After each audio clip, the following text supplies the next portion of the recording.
대표님 요새 부러우신 게 있나요? 부러운 거요? 부러운 거 뭐가 있을까? 시간 많은 거? 젊음?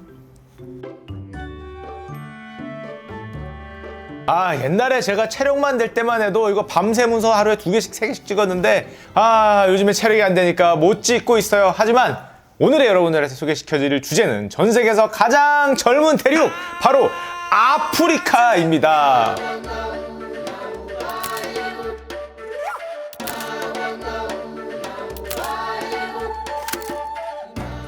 자, 오늘은 아프리카 얘기를 드릴 텐데, 왜냐면은 우리가 그동안 아프리카에 대해서 너무나 무지해하고 사실은 너무 먼 대륙이라고만 생각을 했거든요. 자, 그런 의미에서 제가 아프리카 인사말 하나 알려드리겠습니다. 아프리카 인사말 혹시 아십니까? 하쿠나 마타타. 하쿠나 마타타. 자, 요것도 아프리카어죠. 옛날에 유명했죠. 하쿠나 마타타. 이제 모든 것이 잘 되라, 이런 뜻이라고 하는데, 아프리카어로, 스와힐리어로 인사가 참부라고 하면은 이제 인사라고 합니다. 자, 이렇게 아프리카어로 인사 한번 하고 시작을 해보도록 하겠습니다. 제가 지금부터 말씀드리겠지만 아프리카의 중요성은 날이 갈수록 커지고 있습니다. 그걸 어디서 알 수 있냐? 대부분의 선진국들이 아프리카와 정상회의를 주기적으로 개최하고 있습니다. 2022년에는 미국과 아프리카의 다자간 정상회의가 있었고요. 2021년에는 중국과 아프리카가 개발협력 포럼을 열었습니다. 뿐만 아니라 유럽 또한 2022년에 아프리카 연합 정상회의를 개최했습니다. 일본이라고 빠질 수 없죠? 역시 2022년 도쿄 아프리카 개발국제회의가 열렸습니다. 그리고 제가 하나하나 말할 수 없을 정도로 인도도 아프리카와 정상회의를 열었고요. 프랑스 마찬가지고, 영국 마찬가지고, 독일까지 아프리카와 다자간 정상회의를 하는 게 최근 국제적 트렌드라고 할 수 있습니다. 자, 그러면 왜 지금 많은 선진국들이 이렇게 아프리카에 관심을 가지고 있냐? 일단 제가 생각하는 첫 번째 이유, 아까 제가 말씀드렸지만 아프리카 대륙에는 무려 국가가 54개가 있습니다. 이게 얼마나 많은 국가 수냐면은 유럽 대륙 전체의 국가가 약 50개국이죠. 유럽보다 아프리카가 국가 숫자가 많습니다. 북미와 남미를 합쳐봐야 40개 국가가 안 돼요. 한 37개 국가 정도 됩니다. 물론 아시아는 국가 수가 훨씬 많은데, 아시아는 넓잖아요. 오세아니아를 제외하면은 아시아도 한 50개국밖에 되지가 않아요. 한마디로 아시아 다음으로 국가 수가 많은 게 아프리카라고 할 수 있습니다.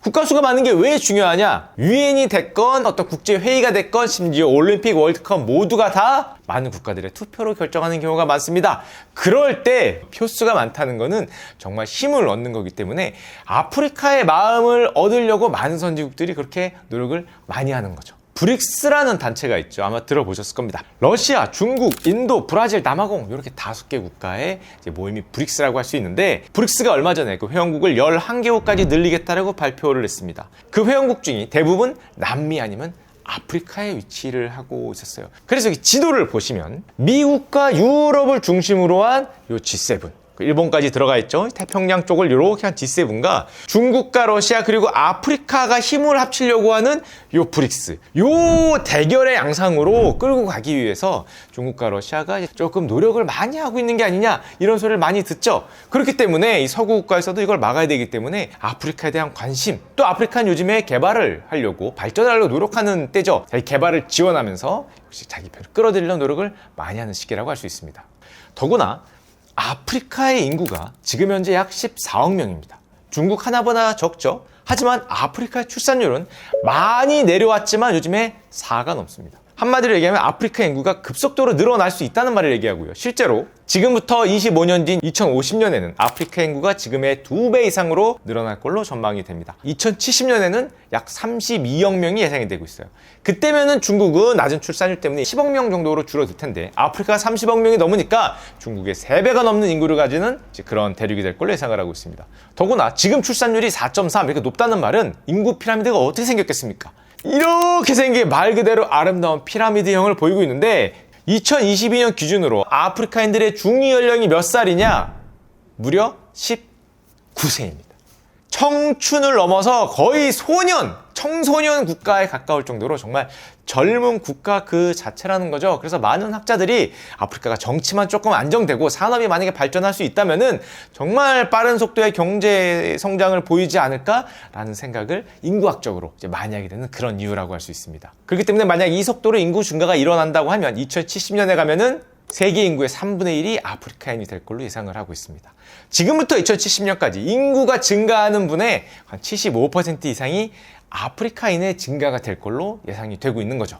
또한 아프리카 대륙은 그 크기가 어마어마합니다. 우리가 너무 멀어서 사실 아프리카를 신경 써서 보지 않았는데, 자, 아프리카 지도가 이렇게 있죠. 그 안에 미국이 들어갑니다. 중국이 들어갑니다. 인도가 들어갑니다. 그래도 한참 남았습니다. 호주 대륙이나 유럽 대륙은 아프리카에 가지고 오면은 몇 나라의 크기에 불과할 정도로 아프리카 대륙은 정말 엄청난 크기를 가진 대륙이라고 할 수 있습니다. 자, 게다가 이렇게 땅이 넓다 보니까 당연히 자원이 상당히 많죠. 우리가 생각하는 원유 당연히 많이 나오고요. 특히 아프리카 하면 요즘에 뜨고 있는 게 바로 광물입니다. 우리는 흔히 이런 얘기를 많이 해요. 내연기관의 시대 때는 원유 같은 화석연료의 시대였다면 이제 전기차의 시대가 오면은 광물의 시대가 온다, 이런 얘기를 많이 하죠. 배터리나 모터에는 광물이 많이 들어가기 때문입니다.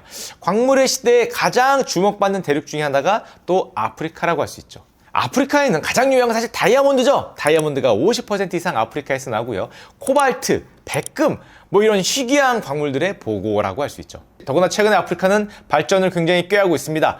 예를 들면 아프리카 대륙 전체가 FTA를 맺은 아프리카 대륙 자유무역지대 AFCFRA가 지난 2021년에 시행이 됐습니다. 아프리카 54개국이 가입돼 있고요. 사실 다 가입돼 있고 44개국이 현재 비준을 맺었습니다. 영내에서는 관세를 거의 90%를 없애자는 이제 그런 협정이기 때문에 아프리카 내에서는 사실상 관세 없이 무역을 할 수 있는 무관세 FTA 시장이 열렸다고 볼 수 있습니다. 또 이렇게 넓은 시장이 하나로 뭉치다 보면은 지금은 어떤 나라는 아프리카 되게 잘 살고 어떤 나라는 GDP가 굉장히 낮은 경우가 있는데 이게 좀 평준화돼서 올라올 걸로 많이 기대를 하고 있죠. 또 FTA와 더불어서 여기서 주도권을 잡아야 되기 때문에 아프리카 많은 국가들이 지금 산업화를 외치고 있는 그런 순간이라고 할 수 있습니다. 자, 그러면 제가 여러분들한테 아프리카 국가들에 대해서 대략적인 모습을 한번 보여주겠습니다. 아프리카에서 제일 잘 사는 나라가 어디일까요? 어디일 것 같습니까? 이집트. 남아공. 남아공입니다. 아프리카 제일 잘 사는 나라는 제일 아래에 있는 남아공이고요. 나머지 좀 부유한 나라는 대부분 어디 있냐? 지중해 연안에 있습니다. 아프리카를 딱 보면은 사실 사하라 사막을 중심으로 아래하고 위가 나뉘는데 사하라 사막 이북에 있는 국가들은 유럽하고 지중해로 맞닿아 있잖아요. 영향을 많이 받아서 조금 GDP가 높은 편입니다. 방금 전에 말한 이집트, 뭐 아니면 알제리, 뭐 모로코 이런 데가 GDP가 좀 높은 편이고 사하라 사막 이남에서 가장 GDP가 높은 나라는 역시 남아공이고요. 아프리카 중부에서 가장 경제적으로 높은 수준에 있는 나라는 나이지리아입니다. 사실은 이 사하라 사남, 이 아프리카 남부에서는 이 나이지리아와 남아프리카 공화국이 탑2면서 이 둘을 합친 GDP가 나머지 국가들의 거의 50%를 차지할 정도로 중요한 나라들이라고 할 수 있죠. 제가 교수님한테 말로 들었는데요. 막상 나이지리아에 가보면 여기가 아프리카인지 아닌지 알아보기 힘들 정도로 개발이 많이 돼 있다고 합니다. 다만 그럼에도 우리가 알듯이 편차가 좀 심한 건 사실입니다. 잘 사는 국가가 있는 반면에 약간 부족한 국가가 있기 때문에 이들 국가에서는 요즘에 성장률을 높이고 산업화되는 게 가장 큰 목표입니다. 드디어 FTA 시장이 열렸잖아요. 그래서 10년 전부터 아프리카에서 주목받은 운동이 있습니다. 뭘까요? 맞춰보시겠습니까? 금모으기 운동. 사금을 캔다. 10년 전부터 아프리카를 휩쓸던 운동이 바로 우리 대한민국이 이끌었던 새마을 운동입니다. 새마을 운동을 벤치마크해서 자기들도 한강의 기적, 저 대한민국의 기적 같은 경제성장을 이루겠다라는 희망을 갖고 이제 많이 하고 있죠. 최근에도 이어지고 있습니다. 얼마 전에 새마을 중앙회가 또 아프리카 여러 국가들을 순방하고 왔는데 아프리카는 딱 그렇게 막 산업화를 향한 발을 막 딛고 있는 그런 순간이라고 할 수 있죠. 자, 이렇게 제가 왜 아프리카가 기회의 땅이고 많은 선진국들이 지금 아프리카를 신경 쓰면서 정상회담을 많이 여는지를 말씀드렸습니다. 사실 이 아프리카의 발전 가능성에 대해서 먼저 투자하고 먼저 베팅한 나라가 있습니다. 바로 중국이었습니다. 중국은 벌써 20년 전부터 아프리카에 투자를 하기 시작했는데요. 이미 2006년을 아프리카의 해로 삼았고 또 소위 말해 1대1로 중국이 말하는 그 1대1로 전략 중에 아프리카가 들어갔기 때문에 아프리카와 굉장히 우호도를 많이 높였습니다. 그래서 중국 영화를 보면은 아프리카가 등장하는 케이스가 굉장히 많습니다. 우리나라 영화에는 아프리카가 등장하는 일이 많이 없잖아요. 근데 중국에서는 얼마 전에 중국 흥행 랭킹 1위를 했던 전랑이라는 영화 있었죠? 그 배경이 어디였는지 기억나십니까? 바로 아프리카였습니다. 그 전랑의 주인공이 중국 깃발을 쫙 펼치면서 나는 중국인이다 그러니까 아프리카인들이 쏘지마, 저기는 UN 안보리 상임위원국 중국인들이야 이러고 총을 안 쏘는 장면이 나왔었죠. 예, 조금 좀 그럴 수 있는 거니까. 지난 2021년 기준으로 아프리카 대륙의 수출을 가장 많이 한 나라가 바로 중국입니다. 1159억 달러가 나왔는데 2등이 인도, 3등이 미국입니다. 2등과 3등의 값을 합한 거에 거의 70%가 더 많은 값이 없습니다. 한마디로 압도적인 수치로 아프리카 수출을 많이 한 국가가 중국이라고 할 수 있고요. 아까 미리 말씀드렸지만 이미 20년 동안 우호도를 다졌기 때문에 지금 먼저 앞서 나가고 있는 모습을 이제 보이고 있다고 할 수 있죠. 그리고 현재 대한민국은 어느 정도냐? 우리도 아프리카에 대한 관심을 높이면서 수출액을 많이 높여놨습니다. 굉장히 큰 폭으로 증가하고 있는 게 바로 대한민국의 아프리카 수출이라고 할 수 있습니다. 미중 갈등으로 우리가 과거와 같은 수출의 모습을 보이지 못할 수도 있는데 이렇게 제3세계, 동남아시아라든지 아프리카라든지 이런 국가들로 수출액이 늘 수 있다면 수출의 다변화를 통해서 위기를 극복할 수 있지 않을까 이런 기대를 하죠. 그래서 우리 대한민국이 현재 아프리카에서 추진하고 있는 아주 야심찬 계획이 있습니다. 아마 못 들어보셨을 텐데요.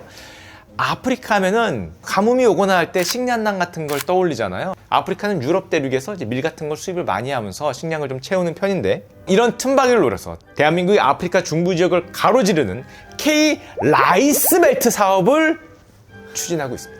그러면 우리나라 쌀을 저기에 수출하자는 소리냐? 그렇게 되면 물론 더할 나위 없이 좋겠지만 아직은 그렇게까지는 못 되고 있고 우리가 추구하는 K 라이스 벨트 산업이 뭐냐? 대한민국이 잘하는 거는 벼를 키우는 걸 잘합니다. 우리나라의 벼는 또 수확량이 높은 걸로 유명해요.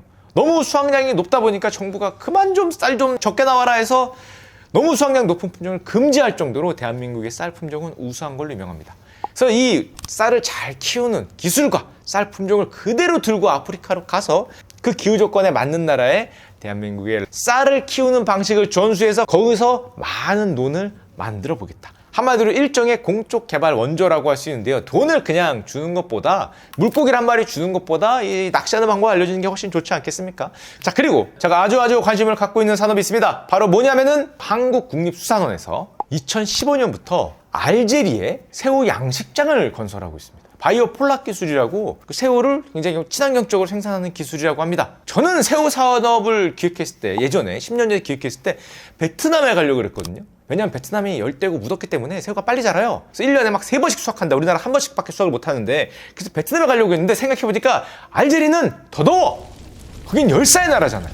그래서 만약에 물만 해결이 된다면은 새우가 엄청나게 빨리 성장할 수 있겠죠. 게다가 수출할 것도 위는 유럽이고 아래는 또 식량이 많이 필요한 그런 국가들이 인구가 많은 국가들이 많기 때문에 여기서 만약에 새우 산업이 성공적으로 한다면은 대박이지 않을까라고 생각을 합니다. 자, 우리가 이렇게 줄 수만 없죠. 우리가 얻어내는 것도 있습니다. 아까 제가 얘기해드렸지만 아프리카는 광물의 대륙입니다. 우리나라 광물 정말 많이 필요하잖아요. 특히 포스코 같은데 우리나라 뭐 철강 산업 하는데 이런 데도 광물이 많이 필요하기 때문에 얼마 전에 포스코 인터내셔널이 아프리카에서 흑연 공급 계약을 체결하는 데 성공했습니다. 우리나라는 그동안 많은 광물을 주로 호주 대륙 아니면 뭐 미국 이런 데서 수입을 해왔는데 아프리카 대륙에서 만약에 수입을 할 수 있다면 코발트, 흑연, 뭐 심지어 석유까지 굉장히 저렴한 가격을 기대할 수 있기 때문에 새로운 공급망을 얻어낼 수도 있겠죠. 자, 그래서 얼마 전에 한국 아프리카 정상회의를 앞두고 30개 공격과 협력단체가 경제협력 민간 지원단을 출범을 했습니다.